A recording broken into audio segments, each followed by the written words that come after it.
So, really quick, if you haven't seen my most recent episode on Elminster, make sure you check that episode out because, yeah, this is a very new powerful commander that takes Scry in a whole new direction. But before you leave to go check out that episode, please don't do that just yet because this commander had me saying, what in the world? Yeah, I mean, I think I literally said that out loud the second I saw this. Anyways, let's jump into it. So we've got Alaundo the Seer. Alaundo is a 3/5 human shaman that costs 2 green, blue, and it has 1 activated ability with a ton of text. So here we go. Tap, draw a card, then exile a card from your hand and put a number of time counters on it equal to its mana value. It gains when the last time counter is removed from this card. If it's exiled, you may cast it without paying its mana cost. If you cast a creature spell this way, it gains haste until end of turn, then remove a time counter from each other card you own in exile. So there is a lot going on here. Again, that is literally just 1 ability. This is a tap and then all of that occurs, but let me break it down for you. Basically, you're tapping to draw a card and you're giving a card in your hand pseudo suspend, let's just call it that. You're exiling the card with time counters on it, but it does not give the card suspend, so keep that in mind because that is important. Unlike suspended cards, the cards that you pseudo-Alaundo suspend, whatever we're going to call this kind of thing, don't actually get the time counters removed from them on their own. Instead, again, with this entire tap effect ability, at the very end again, it says, then remove a time counter from each other card you own in exile. So essentially, you're exiling a card with time counters on it, and then you're removing time counters from every single other card you own in exile. And that's literally the only way to get the time counters off of those cards. You have to actually tap this commander to do so. So yeah, there's a reason why I originally said what in the world and then had to go back and read this card again and maybe a third time as well. There's a lot going on here, but this commander has a lot of potential and it's a very unique commander that's pretty off the wall. In a way, it definitely reminds me of Joyra, but whereas Joyra is actually giving those cards suspend, this is not. And so again, you are cheating on mana cost, but in a different way. With this one, you technically won't have to pay for mana of any spells at a certain point, if you just keep this going and you can do, some pretty incredible things with this. That being said, though, obviously, the bigger of a spell that you exile with this, the more time counters it's going to have on it, and the longer it's going to take for you to get all those off of it with this commander. But, of course, there are plenty of ways to speed up that process and to do some pretty, disgusting things with this value engine commander that can cheat mana cost in Simic. Yeah, what else is new? At least it's a very different design, and actually, I very much enjoy this design, and yeah, there's some pretty spicy things that you can do with this. Now, when a new and exciting and unique commander like this one comes out, well, some cards tend to go up in price that work very well with it, so make sure you check out my list in the description, my link to my list in the description below, where I have all the cards that I talk about on this episode, and yeah, if you want to build around this commander, make sure you pick up some of those sooner rather than later. And of course, with that said, let's jump into it. So, first up, though again, when you are exiling a card from your hand, I did say it does not give a card suspend.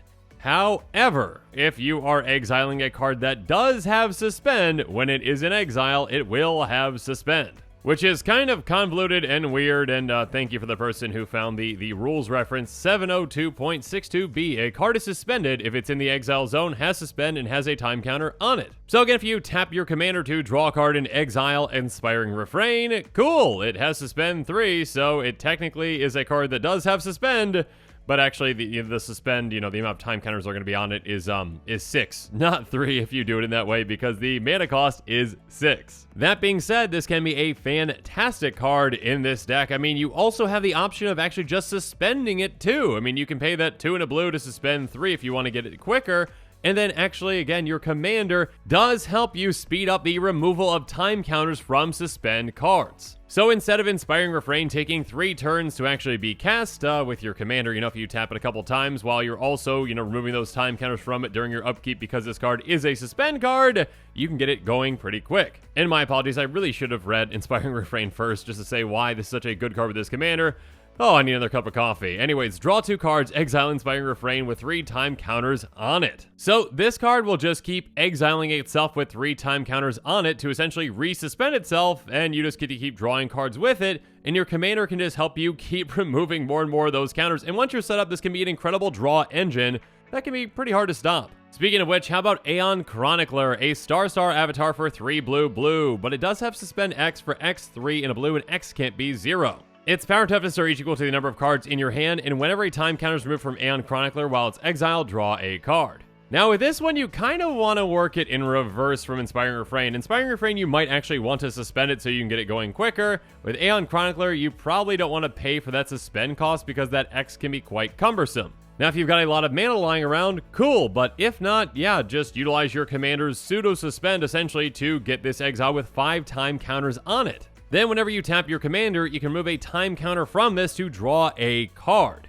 So obviously, you do this 5 times, you'll get 5 cards out of it, and you get to cast this card for free. And obviously there are other suspend cards that work very well with this commander, but some suspend cards that I do want to point out just so that you're aware of the, interactions with this commander with them are cards like Inevitable Betrayal and Gaia's Will, which have a mana value of 0. They don't have a mana cost. So a warning, do not utilize your commander to pseudo-suspend these cards, with that tap, draw, exile. Do not do that because these have a mana value of 0. So they will get 0 time counters on them, and therefore they cannot have time counters removed from them. Therefore you cannot cast them. So they will just be permanently exiled without any time counters on them, and you just wasted a card at that point. Now, outside of bringing these cards up as a warning, obviously they still can work very well with this commander if you just suspend them. Inevitable Betrayal has Suspend 3 for 1 blue, and it says search target opponent's library for a creature card to put that card on the battlefield under your control, then that player shuffles. So essentially, bribery with Suspend, but yeah, with this commander, you can get this out a lot quicker, and you don't have to wait those 3 turns. In fact, as you'll see in a little bit, there are plenty of ways to get this commander to be able to activate multiple times in a turn, and yeah, you could very easily, just on the exact same turn that you suspended this, be able to cast this for free. Next up, there's Gaia's Will, which has Suspend 4 for a green. It says, until end of turn, you may play lands and cast spells from your graveyard. If a card put in your graveyard from anywhere this turn, exile that card instead.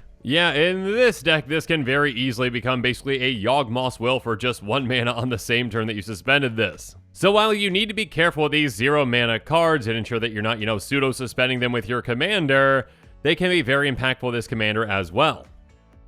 Next up, let's talk about some ways to speed things up, and yeah, there are plenty of ways to untap your commander in these colors. So yeah, Seeker of Skybreak, Kira's Follower, Sereth the Viper's Fang, just to name a few. Seeker of Skybreak is a very simple creature. Tap, untap, target creature. That's all it does, and that's all you need. You just untap your commander and you get to pseudo-suspend again. And of course, again, when you are pseudo-suspending, you draw a card, exile, get the time counters, and then you get to remove time counters from everything else, so it speeds up every other card that you have pseudo-suspended. Next up, in a very similar way, we've got Kira's Follower, which has tap, tap, untap another target permanent. So this can actually help us ramp too by untapping lands. And then Sereth the Viper's Fang has other tapped creatures you control have Death Touch, so that's nice. Other untapped creatures you control have Hexproof, which is even nicer, and by paying 1, we can tap to untap another target creature or land we control. So this is a form of protection for our commander when it's untapped. It can make our creatures deadlier when they are tapped, and of course it's just another great way to be able to untap our commander for another activation. 1 mana is going to be well worth untapping our commander so we can draw another card and pseudo-suspend another card and get other cards, closer to casting.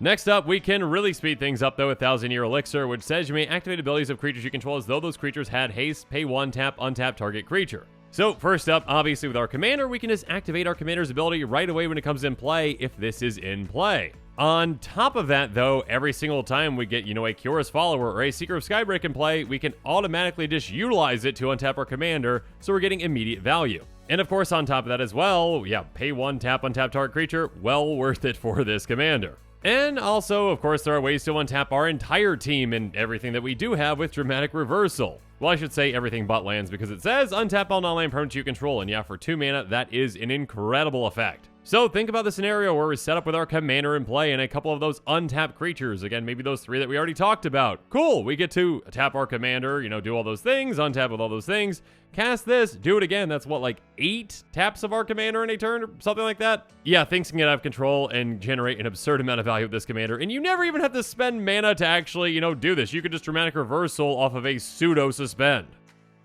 Moving on though, how about some repeatable untap effects with cards like Disciple the Ring, Mercfiend Liege, and Chakram Retriever. Disciple the Ring has pay 1, exile and insert a sorcery card from your graveyard, choose 1. Counter target non-creature spell its controller pays 2, Disciple the Ring gets +1/+1 till end of turn, tap target creature, or most importantly, you guessed it, untap target creature. So this is a very flexible card, but yeah, being able to just pay 1 to get rid of an insert sorcery from our graveyard to repeatably, untap our commander, that's really good. Speaking of really good, Mercfiend Liege says other green creatures you control get +1/+1, other blue creatures you control get +1/+1. So yeah, buff commander, great, but the important part here is untap all green and or blue creatures you control during each other player's untap step. So on every single player's turn, we get to untap our green and blue creatures, and again in a Simic deck, we are running pretty much basically all green and blue creatures, including our commander, so yeah, we get to tap our commander now on every single player's turn. And of course, again, if we've got those other untapped creatures in play, this can get pretty ridiculous. And speaking of ridiculous, one of my favorite cards from my favorite decks with my Garth deck, Chakram Retriever, is one of the bestest boys out there. Chakram Retriever has, whenever you cast a spell during your turn, untap target creature. This can get kinda crazy, because again, when you are pseudo-suspending cards and, removing time counters from them, once you get those time counters removed, you are casting the cards. So essentially, tapping your commander leads to more untaps of your commander, which leads to more taps of your commander. And of course, if you actually have to hard cast some spells too, great, we'll just untap our commander in addition to whatever those spells do as well. Yeah, like I said, things can get out of control once you're set up with this commander. Moving on really quick, I want to mention some higher priced cards that, yes, do work very well with this commander, but are quite, expensive. Penman's Aura, Thornbite Staff, and Intruder Alarm. Penman's Aura is a card from my childhood, and I like this card in my childhood, and I wish they'd reprint it at some point, but they probably never will. Anyways, it's an aura that essentially you can pay a blue to untap a enchanted creature. You can also pay a blue to give it Shroud, so yeah, very, very potent card for a commander like this. Simply just having to pay a blue to untap our commander over and over and over again can be incredibly powerful. Speaking of which, Thornbite Staff is a Shaman equipment, which is relevant because it says whenever a Shaman creature comes into play, you may attach Thornbite Staff to it, and guess what? This commander is a Shaman. It also has equipped creature has pay 2, tap this creature deals 1 damage to target creature or player, which isn't all that relevant, but what is relevant is whenever a creature is put into a graveyard from play, untap this creature. So when any creature out there just happens to be put into a graveyard, you get a free untap for your commander, and then you just get to tap again and, draw, exile, pseudo, suspend, or whatever we're calling it. Anyways. And of course, one of my favorite cards from my childhood. Yeah, I was that kid with the Intruder Alarm deck and all the elves. It was a lot of fun. Anyways, Intruder Alarm is an enchantment that says creatures untap during their controller's untap steps. Whenever a creature comes into play, untap all creatures. This one is absolutely ridiculous. It counts any creature, including your opponents, coming into play. So yeah, untap your commander an absurd amount of times. There's a reason this card is really expensive.